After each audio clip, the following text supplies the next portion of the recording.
Des cartes pour représenter la complexité géopolitique du monde. Commençons par la définition de géopolitique.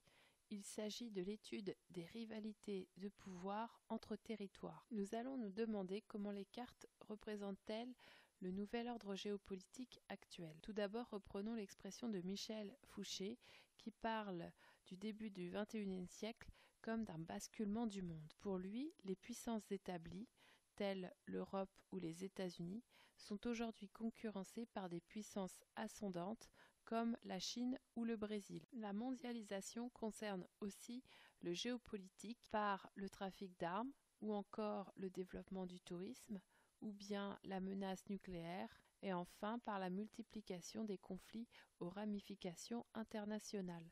Le montant des dépenses militaires représentées sur cette carte amène à distinguer deux catégories de puissances militaires. Tout d'abord, les puissances issues de la Seconde Guerre mondiale, telles les États-Unis ou encore la Russie ou la Chine. Mais également, on constate que la puissance des pays émergents se développe, citons par exemple l'Inde ou encore le Brésil. Sur cette deuxième carte est représenté l'arc de crise, c'est-à-dire la principale zone de conflit dans le monde, une partie de l'Afrique ainsi que du Proche-Orient. Cet arc de crise connaît d'importants enjeux autour des ressources minières et énergétiques, mais c'est aussi un espace déstabilisé politiquement avec notamment la montée de l'islamisme. Nous constatons que les grandes puissances militaires se situent dans des zones de paix. Cela s'explique par la dissuasion nucléaire, mais aussi par le rôle important des instances internationales telles l'ONU dans cette zone de paix.